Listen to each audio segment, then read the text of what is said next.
Bonsoir à toutes et à tous. Nous sommes très heureux de vous accueillir ce soir pour ce Facebook Live spécial dédié à la réincarnation en Égypte ancienne. Ce live vous est proposé par Nouvelle Acropole France, un réseau de 12 écoles de philosophie pratique dédiées à la formation philosophique et à l'art de vivre en philosophe. Aujourd'hui, Nouvelle Acropole, c'est 430 écoles dans plus de 60 pays, avec une préoccupation majeure, la formation intérieure des individus pour agir collectivement pour un monde meilleur.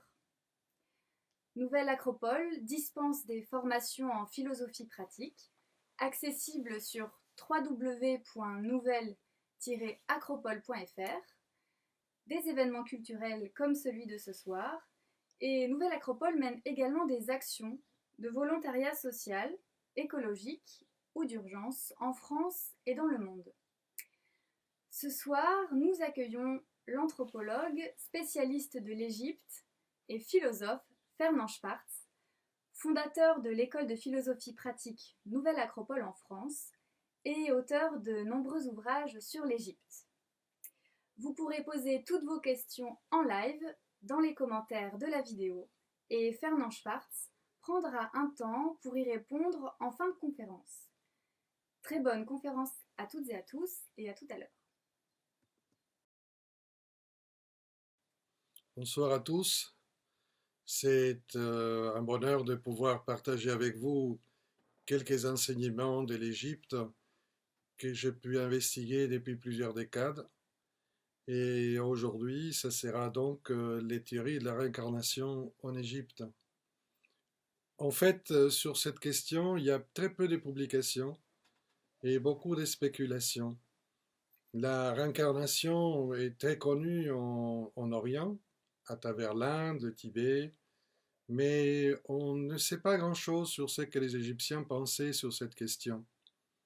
Donc je pensais que c'était utile pour tous de rappeler un peu cette sagesse égyptienne et parler un peu de comment ils concevaient la vie ici et la vie dans l'au-delà, et comprendre quels sont les enseignements que nous pouvons tirer de tout cela. Si vous voulez, je vais vous décrire un tout petit peu ce qu'on va faire dans l'heure de conférence. D'abord, je vais développer le sujet des multiples renaissances de l'âme selon les Égyptiens. Ensuite, on va essayer de comprendre comment les Égyptiens comprenaient l'homme et son organisation intérieure avec ce qu'on appelle la constitution septénaire de l'homme. Plus tard, nous verrons comment cette constitution humaine doit se transformer petit à petit pour arriver à trouver l'intériorité, c'est-à-dire la profondeur de ce qu'est chacun. Et enfin, un sujet très important, c'est quel est le rôle de la momie dans tout ça, puisque nous verrons que c'est une clé vraiment très importante qui était un peu négligée de la plupart des égyptologues, parce que dans le matérialisme ambiant, ils ont considéré la momie tout simplement comme un corps qui veut rester immortel, et ça va beaucoup plus loin par rapport à ce qu'on sait en général. Mais rentrons dans le sujet. La mort pour les Égyptiens est considérée un passage à une autre dimension de l'existence. C'est pour ça qu'il n'y a pas en réalité un verbe qui dit mourir en égyptien. C'est-à-dire, en général, ils disent je vais passer mon cas. Le cas est une partie des composants de l'être humain. Il correspond à une sorte de double d'énergie psychique que lorsque le corps meurt et reste sur terre, est capable de transférer l'âme dans les plans de l'invisible. Donc pour eux, c'est un voyage, la mort, et on se trouverait donc dans un autre plan de réalité, qui est le monde invisible, qui en fait nous a jamais quittés même dans le monde réel.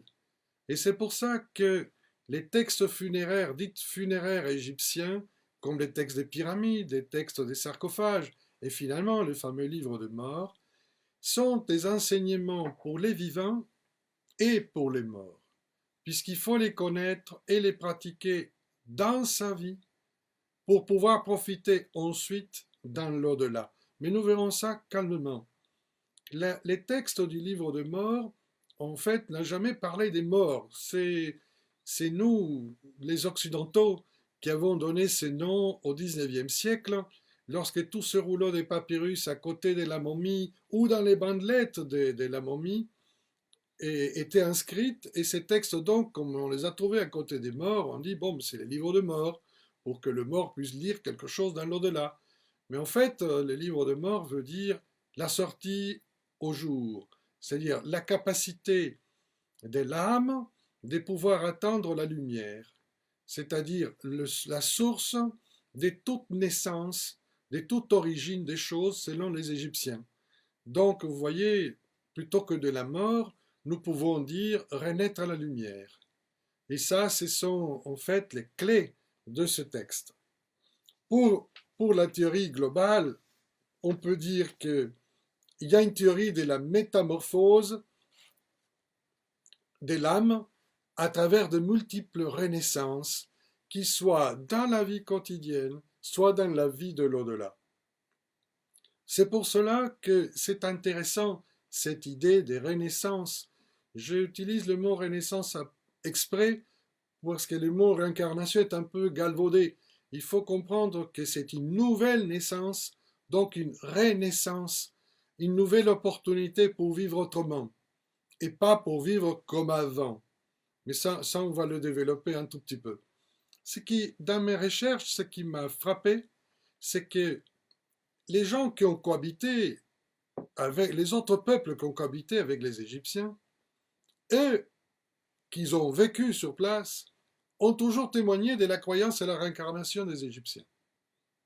Et par contre, beaucoup plus tard, au XXe siècle, les égyptologues ont décidé que non, que les Égyptiens ne croyaient pas à la réincarnation. Et qui pensaient par contre que, et c'est vrai aussi, que l'âme était destinée à l'immortalité, à rester dans les ciels éternellement, et que c'est la momie qui garantissait ce séjour dans l'éternité. Mais nous verrons que c'est plus complexe que ça, et que c'est plus subtil en même temps que ça. Alors, revenons aux témoins, parce que c'est important de leur donner la parole. Je vais donner la parole à un vieux témoin du 5e siècle avant Jésus-Christ. Il est né en Grèce, il s'appelle Hérodote, on l'appelle le père de l'histoire, et pour certains, c'est le premier journaliste. Il s'est promené dans toute la Méditerranée orientale. Il est allé en Égypte, il est allé en Babylone, il est allé jusqu'en Irak, et bien sûr en Grèce, Turquie, etc. d'aujourd'hui.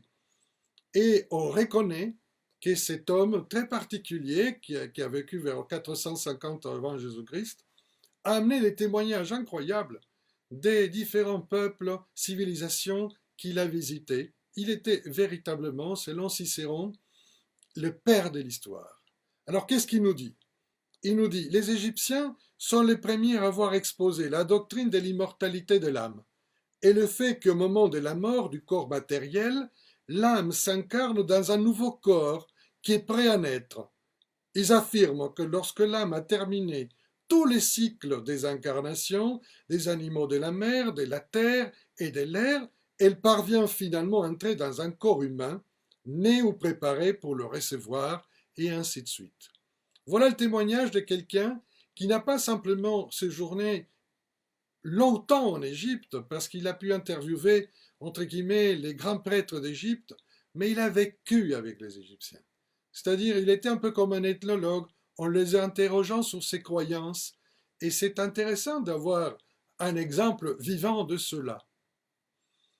D'une autre part, plus tard, il y a un être aussi très important, qui est un grand philosophe néoplatonicien, puisqu'il a dirigé l'école néoplatonicienne à Rome vers le 275-290 après Jésus-Christ, c'est-à-dire 7 siècles après Hérodote. Jamblique, qui est l'héritier des Plotins et des Porphyres, dans un livre sur le mystère égyptien, auquel il s'est initié, il explique la même chose. Il dit finalement, les Égyptiens croient à la réincarnation. Il l'exprime d'une façon un peu plus sophistiqué, je vais vous lire ce qu'il dit. Cependant, Dieu, tout d'abord, a fait descendre les âmes pour qu'ensuite elles retournent à lui.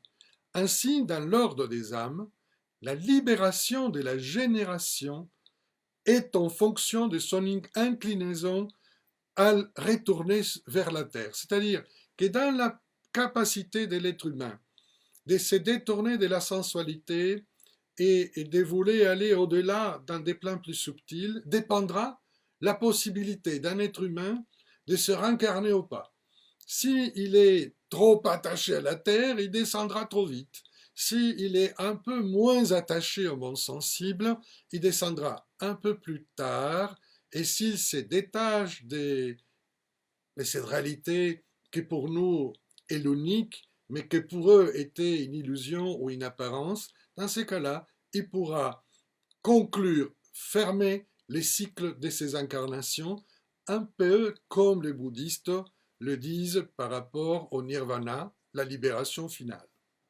Donc voilà deux témoins à 7 siècles d'écart qui nous donnent des renseignements très précis et très particuliers sur ce qui était la croyance égyptienne à cette époque-là. Dans le livre de mort, dans ce texte qui date du Nouvel Empire, c'est-à-dire 1500 avant Jésus-Christ, avec beaucoup de moutures jusqu'au 1000 avant Jésus-Christ, qu'est-ce qui est dit? Il est dit dans le livre de mort, dans le chapitre 109, il est dit « Je suis doté d'incarnations favorables », c'est-à-dire des vies intérieures. Plus tard, il dit « L'âme parle de ce court séjour à l'horizon oriental ». L'horizon oriental, c'est le lieu de la naissance. C'est là où le soleil s'élève. C'est là où les choses vont naître. J'ai terminé, dit-il, l'âme, dans le livre de mort, mes courts séjours et j'ai détruit les effets de mes fautes. Ça, c'est dans les textes des pyramides, 1000 ans avant le livre de mort, simplement pour expliquer que depuis le début, les Égyptiens sont en train d'expliquer la théorie de la réincarnation comme un système évolutif pour l'âme, pour progresser lentement de vie en vie et pouvoir atteindre la source de l'origine de l'existence, c'est-à-dire la divinité. Quand l'âme dit « mes courts séjours sur terre », elle dit qu'elle les transforme et à travers des réalisations qu'il accomplit dans l'au-delà et qui l'ont permis de se purifier complètement du cycle des incarnations. Et à la fin, ils disent justement « j'ai fermé mon cycle et j'arrive à l'horizon oriental pour l'éternité ».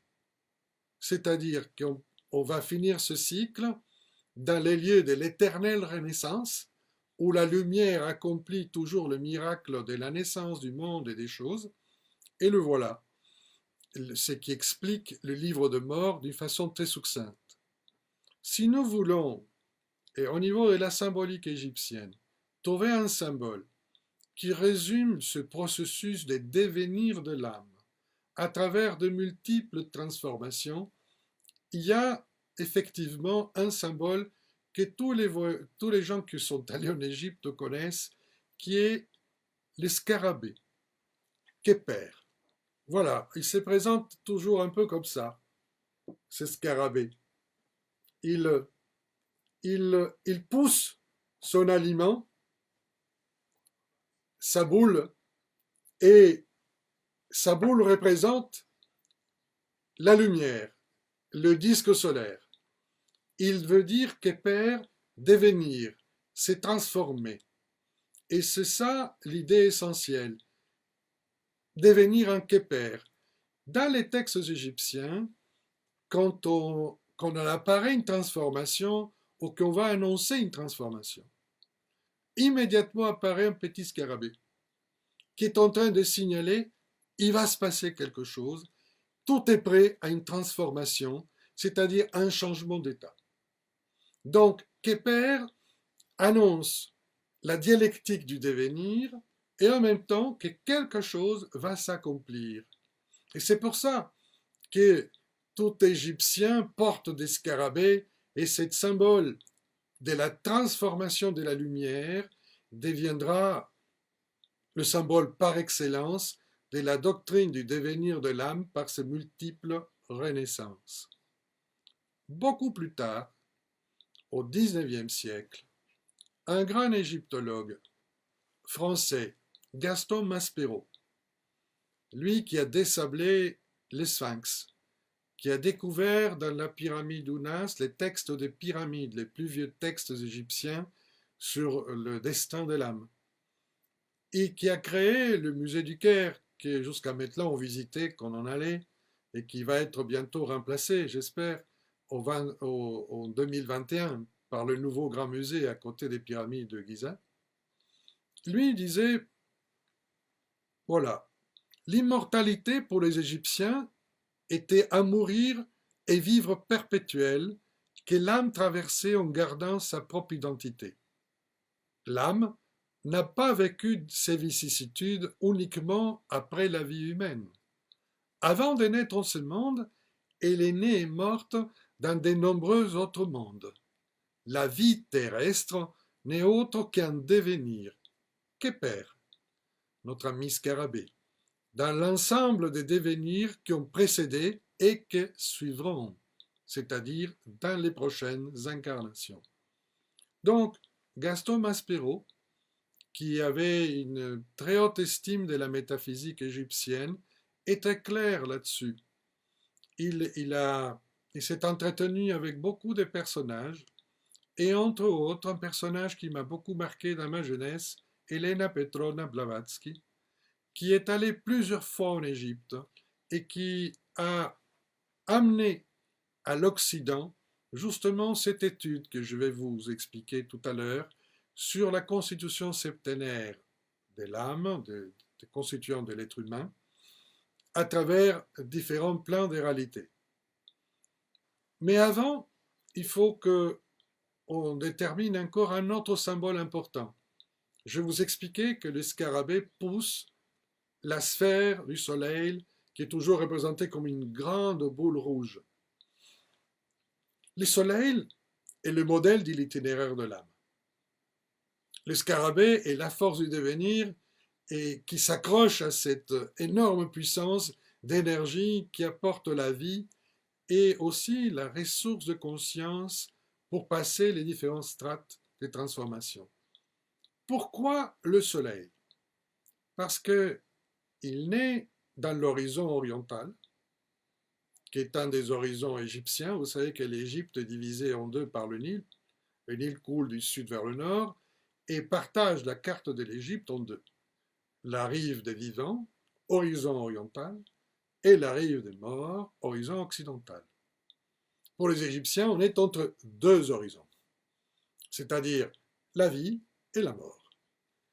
Le soleil naît donc à l'horizon oriental, il se couche à l'Occident, donc il passe au monde invisible, au monde de l'au-delà, qui est justement où se cachent toutes les puissances qui nous font vivre matériellement, et se régénère dans une course ouest-est, c'est-à-dire contraire à la direction de la vie qui s'use. Les Égyptiens ont fait plusieurs textes pour expliquer cet itinéraire de l'âme du soleil et de son corps. Il est intéressant dans les livres de 12 heures de la nuit. Le soleil est représenté par un bélier par rapport à son esprit. Et là, il navigue dans une barque. Et en parallèle, dans des registres plus intérieurs, plus bas, il y a une sorte de momie qui suit lentement le trajet de l'âme. Et on l'appelle la chair, pour expliquer qu'il y a en même temps la substance qui se transforme et l'esprit qui devient. Pour les égyptologues, ils n'ont pas toujours fait le parallèle de que pour les Égyptiens, la substance porte un esprit et l'esprit est porté par une substance. Quand on arrive à la 12e heure de la nuit, la chair se régénère. Un petit scarabée apparaît, pousse la sphère du soleil vers l'horizon oriental et la nouvelle vie réapparaît. Donc c'est en ce sens-là que le parcours du soleil, qui est vie, mort et renaissance, est le modèle de la réincarnation pour les Égyptiens et du devenir de l'âme. Mais il y a une grande différence entre le soleil et nos âmes humaines. Le soleil est une divinité, il est accompli dans des plans supérieurs, répand dans notre univers la vie, l'intelligence, l'inspiration, et c'est son travail d'apporter la vie et de la relier entre ce qui est visible et invisible, puisque ce sont les deux parties, deux aspects de la vie qui font une réalité. Nous, êtres humains, pour les Égyptiens, nous sommes nés avec un corps, une constitution matérielle, mais aussi avec des principes spirituels. Mais ces principes spirituels, qui sont atemporels, disons immortels pour eux, ils sont à l'état latent.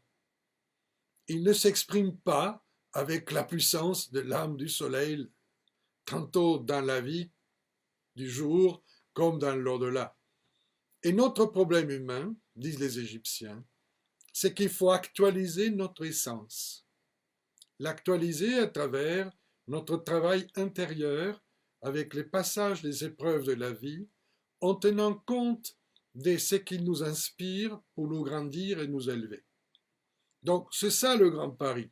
Et c'est pour ça que nous pouvons dire que les enseignements des Égyptiens pour l'au-delà sont aussi des enseignements pour comment vivre la dimension invisible dans le quotidien, dans la vie de tous les jours. Donc, voilà l'idée centrale en tant que modèle. Et nous arrivons donc à cette théorie de la constitution septénaire de l'être humain. En quoi consiste-t-elle? Elle consiste dans le fait que nous serions composés, selon les Égyptiens, de 7 véhicules, de 7 porteurs de conscience qui en même temps nous permettent de développer certaines fonctionnalités. 4 sont temporels.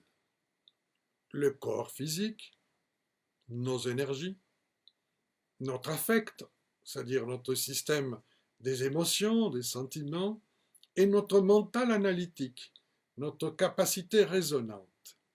Ces 4 composantes qui sont en rapport pour les Égyptiens aux 4 éléments des anciens, la terre, l'eau, l'air et le feu, étant temporels, sont eux qui meurent. C'est eux qui vont être dissous lentement dans une première période après notre mort. Par contre, il y a 3 composantes, virtuelles ou actualisées, d'une manière plus ou moins concrète, qui sont atemporelles et qui conforment ce qu'on peut dire l'individu de quelqu'un, la monade, l'élément de notre individualité profonde, où elle réside notre identité d'être. Elle est composée par notre intelligence active, la capacité d'ouvrir notre mental à l'univers, à voir les choses d'une manière universelle et pas simplement particulière et analytique. C'est notre capacité de captation ou d'intuition qui nous permet donc d'atteindre une certaine sagesse au-delà des spéculations et qui nous donne l'intime conviction des choses. Et finalement, c'est de volonté de nous accomplir, notre capacité de faire face à l'adversité avec brio. Ce sont ces 3 composantes qui sont l'individualité de quelqu'un. Et nous verrons maintenant comment les Égyptiens les appelaient, et pour que ce soit le plus clair possible, ce qui incarne pour les Égyptiens, ce sont les 3 composantes atemporelles et pas les 4 composants temporels qui font partie de notre personnalité temporelle. Je vais donc vous présenter la constitution,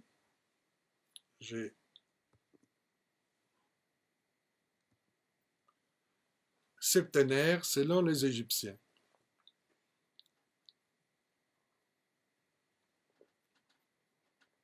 Nous trouvons devant donc un schéma que j'espère vous voyez bien et qui est 7 plans de réalité. Le premier, on va aller du bas vers le haut pour le comprendre. Le plan inférieur, mais qui est le support de tout ce que nous sommes et à travers lequel je suis en train de communiquer avec vous, c'est le corps physique.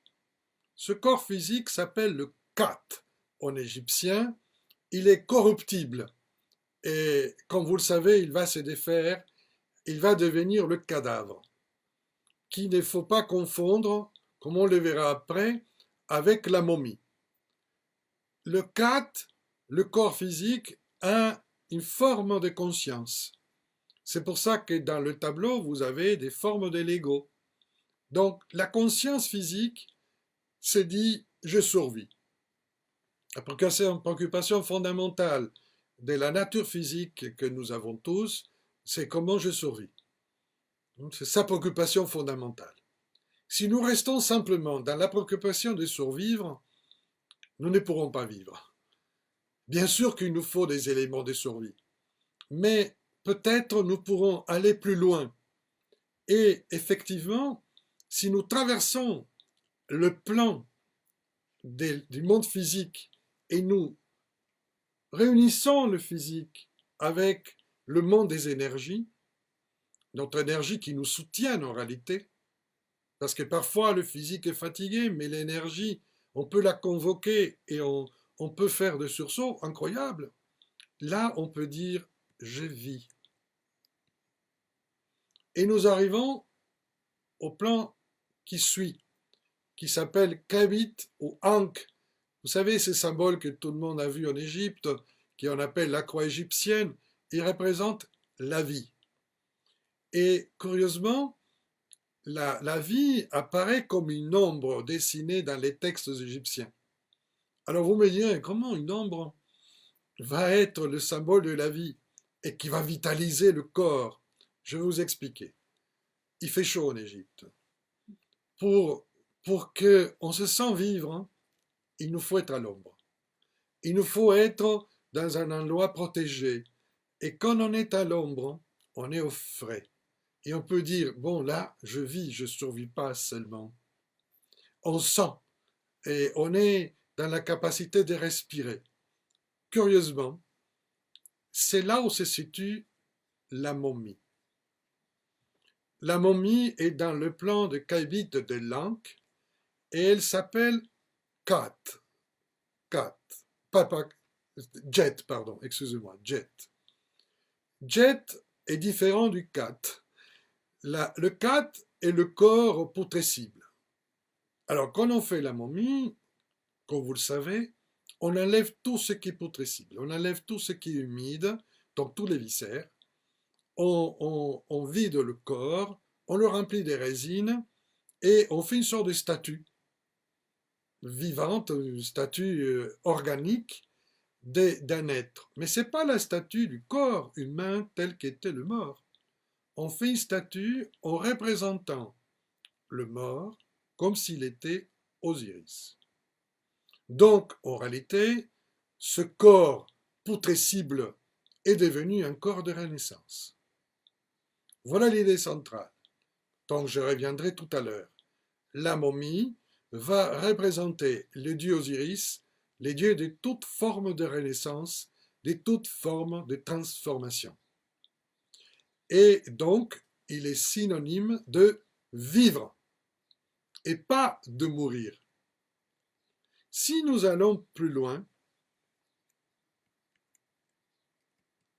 nous arrivons au plan où la conscience n'est pas simplement capable de survie et de vie, mais de sentir, de ressentir, d'avoir une sensibilité, d'avoir des attractions, des répulsions, et ça c'est le plan du cas. Vous avez certainement vu ces personnages qui ont deux bras levés sur la tête, ils représentent le Ka. C'est le double du corps. Selon les Égyptiens, lorsque quelqu'un va naître, le dieu potier Khnum va façonner deux statuettes anglaises. L'une pour le Ka, qui est le modèle invisible, la matrice invisible du corps, c'est-à-dire tout le réseau d'énergie qui soutient et protège le corps, et le corps lui-même. Le corps finalement est le deuxième corps. Et ça serait le corps le double, plutôt que le Ka, qui est la matrice. Et je vous rappelle que pour les Égyptiens, c'est lui, le Ka, qui est le protecteur du corps, qui va porter l'âme vers l'au-delà, dans ce que vous avez certainement vu quand vous avez visité les tombes égyptiens, qui sont les fausses portes. C'est une fausse porte parce que personne ne peut passer, et la fente est très petite, et c'est que le Ka qui peut passer, parce qu'il est invisible. Donc, allons-y plus loin, et on arrive au quatrième composant de la nature temporelle de l'être humain. L'ego mortel, ou l'ego personnel, le j'existe, on le connaît, parce que on se présente tout le temps, j'existe, je suis là, et vous le savez, il est très calculateur, il se pose beaucoup de questions sur ce que les autres vont penser, la reconnaissance sociale, bref, nous avons tous un ego, plus petit ou plus grand, mais nous avons tous un ego personnel. Cet ego est quand même très important. On l'appelle le Ab, ou Abhati. Je m'explique. Les deux mots représentent le cœur. Hati est le muscle. C'est le muscle physique. Et Ab est le cœur invisible de chacun. L'unique viscère qui reste dans le corps de la momie est le cœur. Parce que le cœur est la demeure de notre spiritualité, de notre ego supérieur. C'est comme une petite maison dans laquelle se loge notre être supérieur, le bas, comme on verra tout à l'heure. Le cœur n'est pas simplement pour les Égyptiens du sentiment. Il est le siège de nos capacités intellectuelles, la mémoire, l'imagination. Donc, agir avec le cœur, c'est agir avec une pensée qui peut ou pas relier à l'âme. Pour que le cœur soit relié à l'âme, les Égyptiens avaient une très belle phrase. Penser avec son cœur. C'est-à-dire qu'on puisse agir à partir d'un cœur dilaté, et c'est pour ça que son hiéroglyphe est comme un petit vase qui va contenir l'âme oiseau qui est la nôtre. C'est le cœur qui va être jugé dans la psychostasie, vous savez, dans le jugement de l'âme, c'est le cœur qui va être jugé, parce qu'il est le témoin terrestre de nos actions, parce qu'il a la mémoire, il a notre imagination. Bon, il peut expliquer les expériences réalisées en bien ou en mal par l'âme. Continuons à monter. Là, nous nous trouvons devant les premiers principes immortels. On peut l'appeler l'ego supérieur ou impersonnel. Et il est l'individu impérissable. Et on l'appelle aussi l'âme vivante dans les textes égyptiens. Il dit « je suis devenu une âme vivante ». Et donc, c'est « je suis moi ». Je suis, c'est l'être. C'est plus l'avoir de l'ego personnel. Le bas, qui est l'inverse de Ab, est justement le locateur du cœur. Quand on réincarne ou on s'incarne, pour les Égyptiens, le bas va dans sa demeure, qui est le cœur. Et on l'appelle, et c'est très intéressant ce mot, l'âme héréditaire. C'est elle qui réincarne. C'est elle qui a tous les héritages des vies précédentes. Elle se reproduit grâce à l'intelligence. Voilà l'idée du bas. Donc, premier aspect intemporel. On monte. Le bas, déjà, il faut l'actualiser. Il faut envoler son esprit, prendre un peu ses aises, un tout petit peu. Et l'idée centrale, c'est comment, par rapport à un travail intérieur et dans les périples, aussi dans l'au-delà, diviniser l'ego supérieur qui devient l'ego spirituel. Et cet ego spirituel s'appelle le Ak, ou Chebi. Mais le Ak est le corps de gloire. C'est l'âme lumineuse, l'âme spirituelle qui se perpétue en permanence. Arriver au Ak implique, quelque part, couper avec le processus de cycle d'incarnation, ou au moins le rallonger. Enfin, nous arrivons à la monade ou ego qui nous relie, nous, à la source de l'origine de la vie. Il s'appelle Sahu. Sahu est une contraction de deux divinités égyptiennes, Sia et Hu, la pensée et l'action. Quand vous êtes dans les tombeaux, notamment de rois, et son âme est dans une barque qui est conduite par deux personnages. L'un est un faucon et à corps humain, et l'autre un ibis à corps humain. Nous sommes devant Horus et Thoth. L'un indique la direction, parce qu'il sait, c'est Thoth. Et l'autre est accroché à la rame de la barque. Il guide la barque, c'est le pilote. Donc, pensée et action, c'est naviguer dans l'univers, apprendre à vivre d'une façon correcte et sage dans l'univers. Donc, si nous récapitulons, nous avons 4 aspects mortels qui nous donnent des consciences de survie, des vies, des sens, des sentirs, etc. Et enfin, un ego, moi, j'existe. Et nous avons 3 aspects immortels selon les Égyptiens qui nous devons actualiser. D'abord, l'ego impersonnel qui va au-delà de l'avoir et qui est dans l'être, et que c'est ce qu'on appelle l'âme héréditaire ou le bas.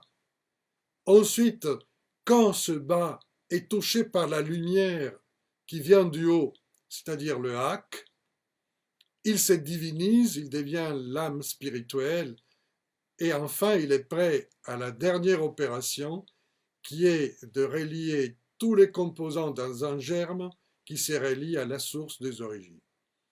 Voilà l'itinéraire, si j'ose dire, pour qu'on le situe.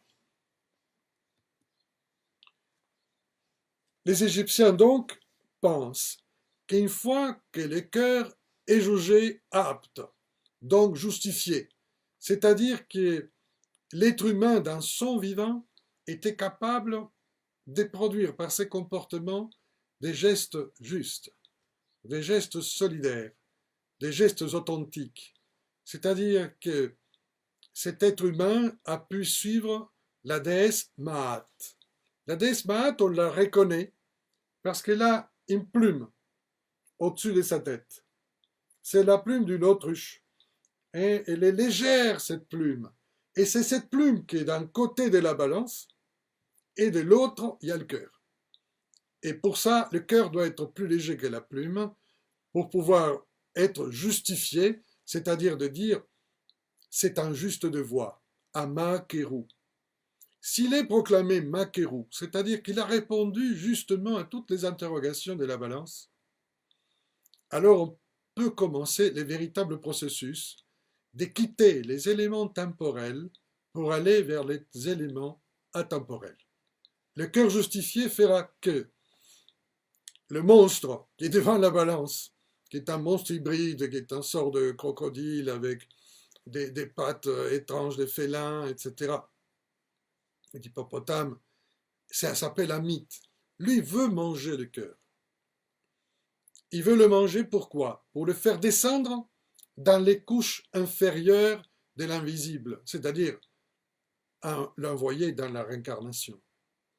Mais supposons que le cœur était léger, alors il n'est pas dévoré par le monstre. Alors le fils d'Osiris, le dieu de la renaissance, de la résurrection, le dieu des morts, va recueillir donc ses cœurs et le présenter devant son père pour lui dire, regarde, un homme qui était juste arrive dans notre plan de l'invisible. Peut-être peut-il donc se transfigurer et se transformer et à travers des épreuves multiples arriver à sortir de lui-même la flamme intérieure. Il y a un chapitre qui est le 162 du livre de mort, dans lequel le mort, le défunt, qui est là, il est figuré comme un être humain avec un corps aussi élevé que celui d'un dieu. Il parvient à faire sortir du sommet de son crâne des flammes. Donc, il démontre qu'il est un illuminé et qu'il est un être qui a développé son corps de gloire, donc il est un Ak et qu'il est capable donc de la dernière opération, c'est-à-dire la fusion de tous les éléments spirituels dans une seule unité, Sahu. Voilà pour le périple. On a compris donc qu'il nous faut passer par plusieurs épreuves pour tout cela, que je ne peux pas vous décrire aujourd'hui, mais que j'espère pouvoir le faire dans une autre occasion. Ceci implique que de la conscience la plus rudimentaire, en étant contrasté par d'autres réalités qui se présentent à nous, par l'impact des réalités nouvelles, que nous pouvons créer de nouveaux états de conscience. Au lieu de revenir en arrière, au lieu de revenir mécaniquement sur le même discours, changer la perspective, changer la perception des choses et utiliser nos propres véhicules pour nous transformer. Ça serait l'idée centrale du périple intérieur à accomplir par rapport à l'évolution humaine et aussi par rapport à notre préparation, pour les Égyptiens au moins, pour des nouvelles incarnations. Parce que plus subtil on est, moins on est prisonnier des premiers obstacles. Et donc on peut améliorer quelque part, ou purifier quelque part, notre vie prochaine. Alors, quel rôle de la momie?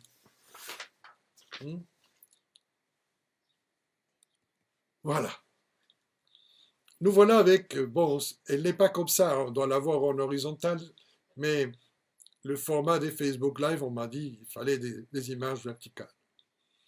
Voici Toutankhamon momifié, et à côté, vous voyez des oiseaux qui représentent ses principes supérieurs, sont accrochés à sa momie, sont à côté, et dans le lit funéraire de la momification.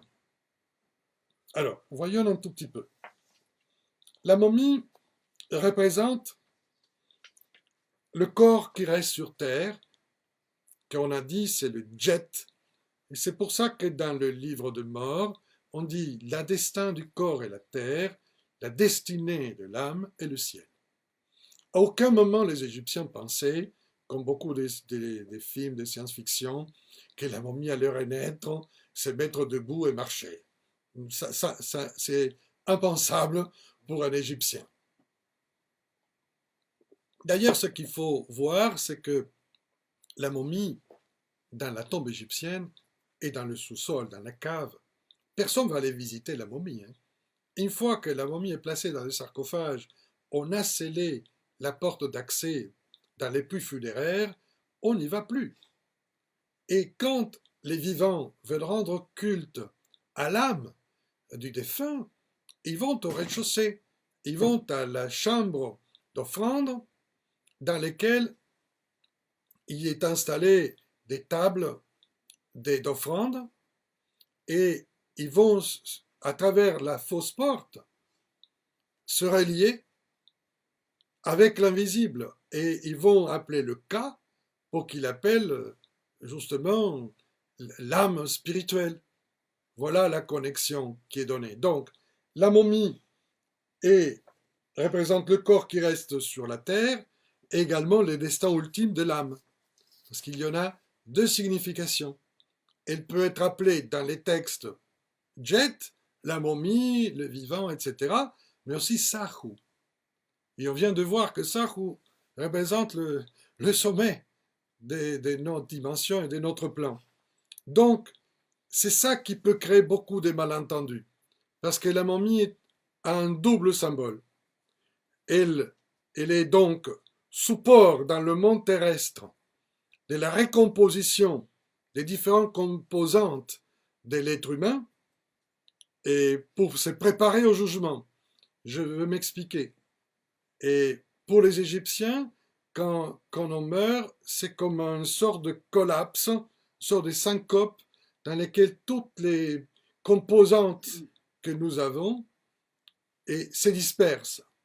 Et pendant la période de momification, qui en fonction des personnes, des moyens, etc., pouvait durer 40 jours ou 70 jours, qui sont 7 semaines égyptiennes, on essayait d'aider et à travers des rites comment réunir les différents composants du mort pour qu'ils puissent rentrer avec une cérémonie devant la tombe, que c'est celui de l'ouverture des sens de la momie qu'on met debout, comment elle peut rentrer et consciente dans le monde de l'au-delà.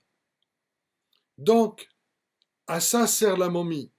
Comment on regroupe les différents composants qui se dispersent, comment on réussit à travers ces rites devant la tombe, dès que ce soit l'âme du mort qui récupère sa conscience pour commencer consciemment les périples dans l'au-delà.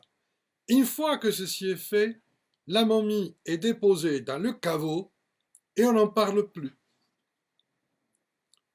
L'autre signification de la momie, comme on l'a dit, c'est la préfiguration de ce qu'on voudrait que l'âme humaine devienne, c'est-à-dire son corps de lumière, qui est appelé Sahu aussi.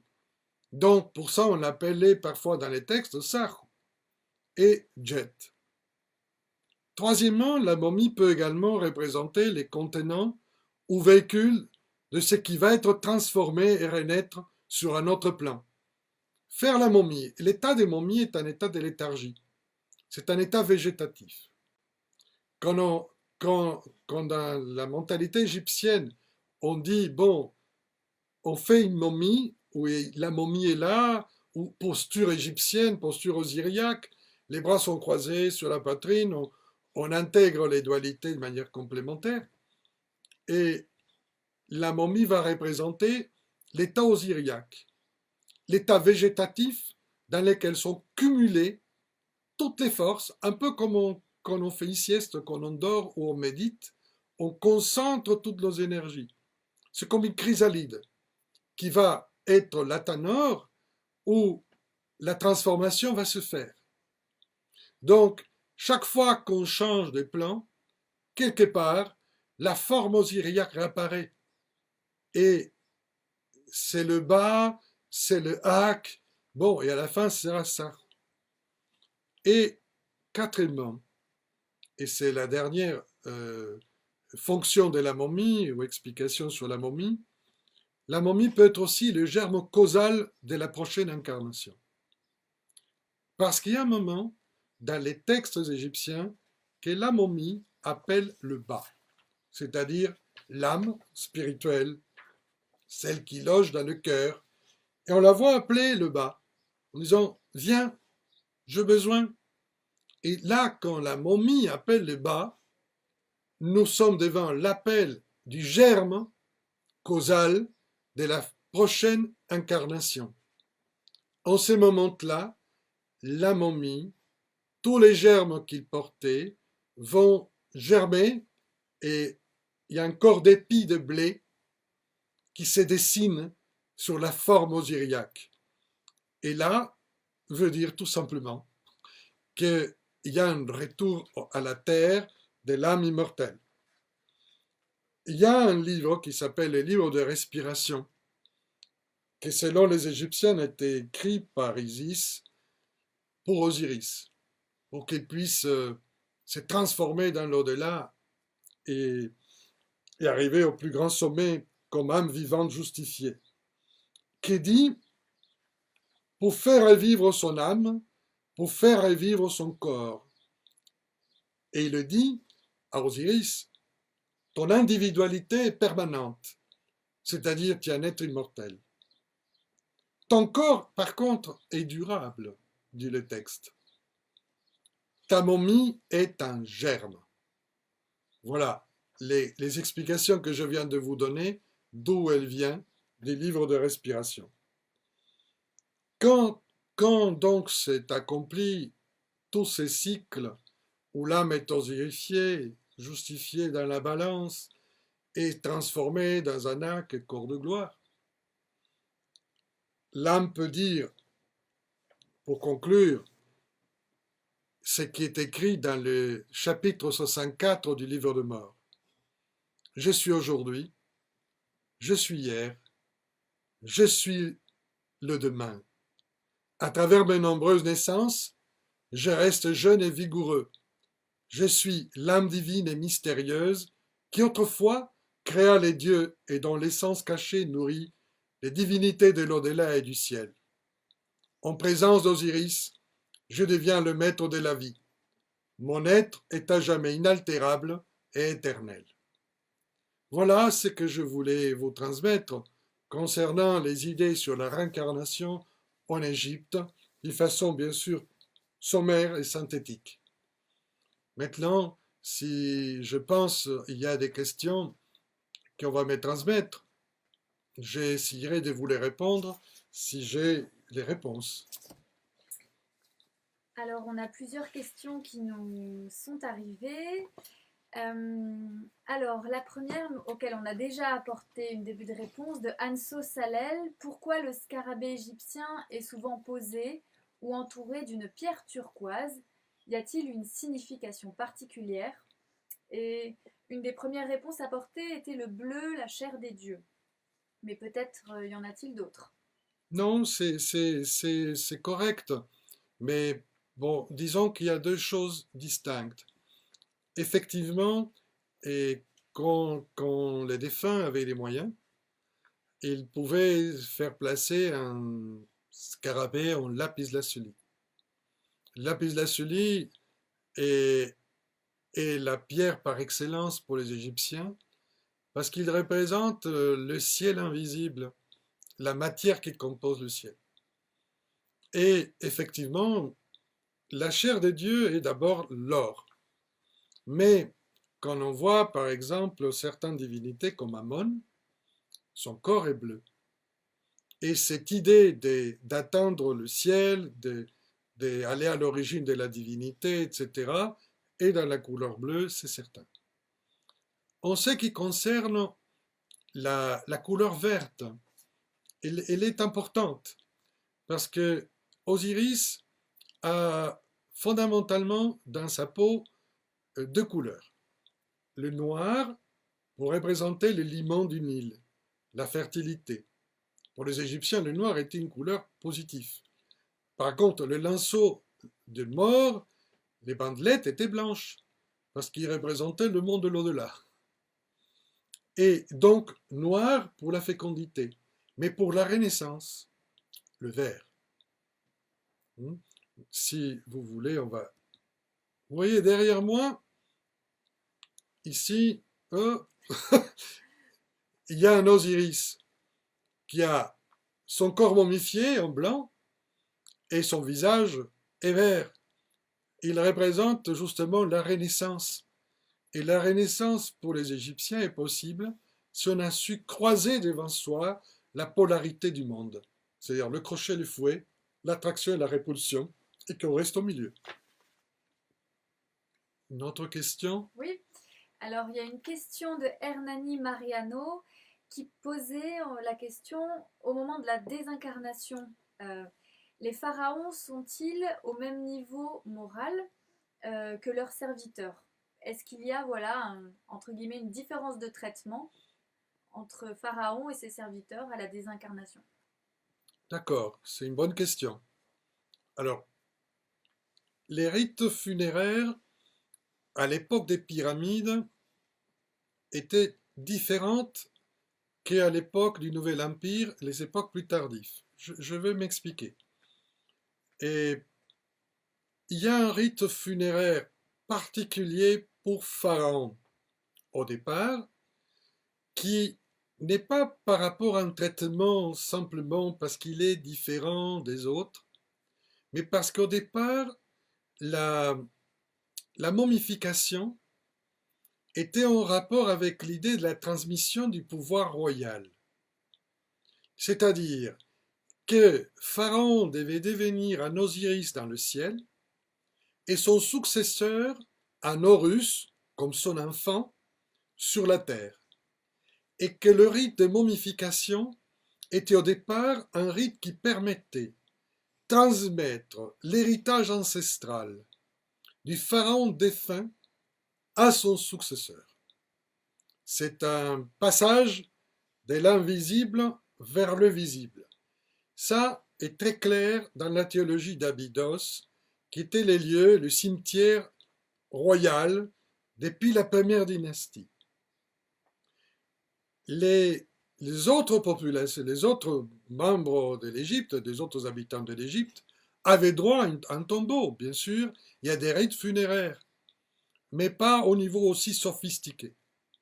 Avec le temps, et d'abord ça a commencé autour des pyramides, déjà nous sommes à la 4e dynastie, tous les nobles et moins nobles, ils font un trou ou une mastaba pour être à côté du système des pyramides et d'avoir à peu près la même charge religieuse et, disons, comment dire, la fusée pour s'élever.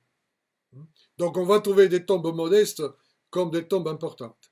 Et au fur et à mesure que le temps passe vers la fin de l'Ancien Empire, la momification va se, on dit, démocratiser. C'est-à-dire que tout le monde va avoir accès et en fonction de son budget. Mais l'idée centrale est, va être pour tout le monde la même chose. Que ce soit une tombe modeste ou que ce soit une tombe vraiment très riche, les composantes essentielles pour le passage à l'au-delà sont décrites. Parce qu'en réalité, avec une simple stèle funéraire et l'orientation correcte dans les 4 points cardinaux et les génies protecteurs qui dirigent le voyage dans l'au-delà, la tombe est bonne, quoi. Et on n'a pas besoin de faire une immense tombe. Et c'est simplement pour clarifier ces éléments-là. Donc oui, disons qu'à partir de la fin de l'Ancien Empire, il y a une démocratisation avec un accès à tout le monde à la nouvelle religion osiriaque. Voilà ce que je peux répondre. Du coup, dans cet esprit, il y a une question de Sisboum Steloy qui se demande qu'est-ce qui se passait pour les Égyptiens qui n'avaient pas les moyens de faire de la momification. Qu'est-ce qui se passait pour leur esprit après la mort? De toute façon, ils étaient enterrés et ils avaient le droit à l'au-delà. Et je vais m'expliquer. Ce qui est important à comprendre, c'est qu'il y a une vieille tradition égyptienne, probablement déjà à l'époque prédynastique, qui va donner probablement la naissance à la fameuse tradition du jugement du cœur. C'est que c'est le village qui juge si l'individu qui est mort mérite une tombe. Et tout le monde mérite une tombe, sauf pour les Égyptiens, c'est lui qui est avide. C'est lui qui a démontré dans sa vie de l'avidité. Si le village décide que cet homme, cette personne, était avide, bon, on le laisse. Mais c'est très rare. Et je pense que c'est pour ça que, comme les Égyptiens croyaient à ce que je viens de vous expliquer, que la plupart des gens essayaient quand même de faire un profil bas pour avoir droit à la tombe. Oui, c'était curieux. Notre ami Hérodote, par exemple, quand il se balade en Égypte, il comprend rien. Parce que pour un grec, c'est impensable ce que je suis en train de vous expliquer. Et il s'est dit, il écrit, je ne comprends pas. Ils investissent plus pour faire une tombe que pour construire une maison. Donc, le petit Égyptien, même s'il fait un trou, il va le faire. Il va se faire une petite stèle funéraire, il y aura quelque chose. C'est pour ça, bon, que beaucoup des cadavres disparaissent. C'est ce qu'on a, nous, comme modèle, c'est les nobles, les personnages qui avaient une tombe importante. Mais ça, c'est pour la représentation sociale. Alors, il y a plusieurs questions, donc désolé si on ne répond pas à tout le monde. Une question de Thomas Strongstone qui dit à quoi servait la pyramide de Khéops si ce n'était pas un tombeau? Bon, là, il y aurait à faire une conférence Faut et y songer. il faut songer. Et pour l'instant, peut-être il était en même temps un centre d'initiation et un tombeau, mais la vérité, c'est qu'on n'a rien trouvé. Et quand on a essayé dans le sarcophage de Khéops de chercher la matière organique, on n'a pas trouvé de la matière organique. Donc, ça reste pour nous encore un mystère et complet, et puisque malheureusement, et nous n'avons pas une bibliographie là-dessus. Et ce que je vous ai expliqué dans ma conférence est basé sur des textes, plus évidemment des interprétations de ces textes. Mais sur les pyramides, la vérité, nous n'avons pas des textes ni des références. Et c'est dommage qu'il n'y ait pas eu un Hérodote du 2500 avant Jésus-Christ qui s'est promené à l'époque pour nous laisser un témoignage comme un grec pourrait le faire, curieux de tout et vouloir expliquer tout. Les Égyptiens, par contre, ont expliqué très peu. Les textes de pyramides ne parlent pas du tout des pyramides. Ils parlent de comment l'âme monte au ciel. Donc vous voyez, c'est ça notre problème actuel. Combien de questions tu veux prendre encore? Une ou deux de plus. D'accord. Une question d'Iris Madeleine qui dit pensez-vous qu'un des buts de la momification est d'unifier les corps conscience afin de devenir un nouvel Horus sur un autre plan? Oui, c'est une des possibilités. Une des possibilités. C'est pour ça que la momie, entre guillemets, c'est plutôt le rituel qui est fait.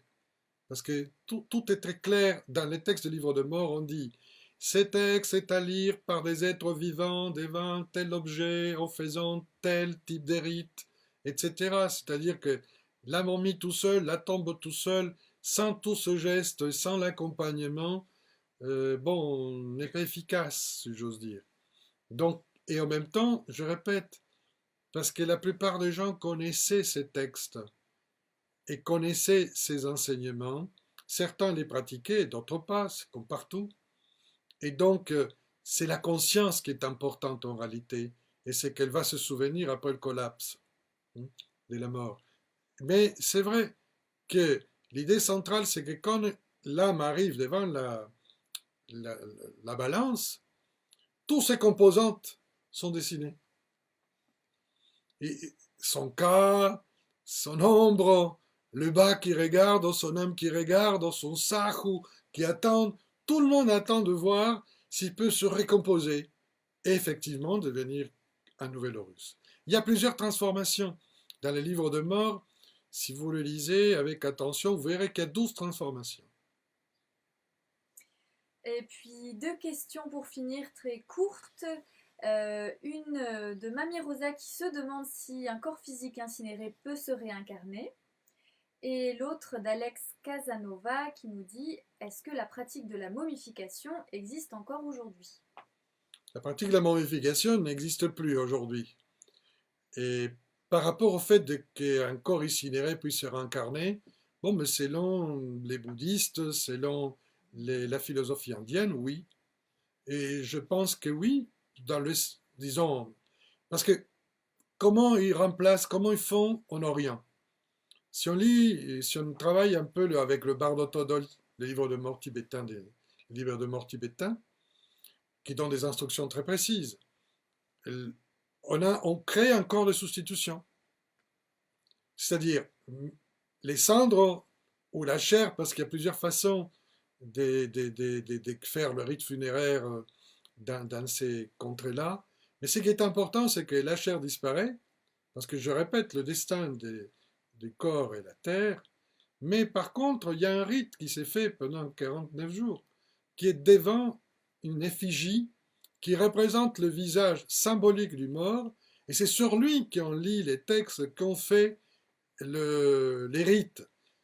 Tous ces textes, orientaux ou égyptiens, sont en train d'expliquer qu'il y a une période de transition qui pour les Égyptiens était de 70 jours, pour les Tibétains de 49, bon, peu importe. Pour certaines traditions, ça peut durer un an, dans lesquels on est entre le monde vivant et le monde mort. Et qu'il faut un support pour les vivants, pour accompagner l'âme du défunt. Donc, si on est en train de faire ces rites pour accompagner l'âme du défunt, c'est qu'effectivement, on est en train de penser à son passage et peut-être à son retour. Voilà ce que pour les réponses que je peux vous donner aujourd'hui. En tout cas, je vous remercie beaucoup à tous ceux qui ont bien voulu m'entendre. Malheureusement, je n'ai pas pu vous voir. C'est le problème des Facebook Live, mais j'espère vous retrouver en vivant dans notre association à partir de la rentrée. Je vous souhaite un bon déconfinement et comprendre que ces enseignements peuvent nous apprendre à sortir de nous-mêmes, de nous libérer de nos entraves, même si on est confiné. Je vous souhaite une excellente fin de soirée et je vous dis au revoir, à bientôt.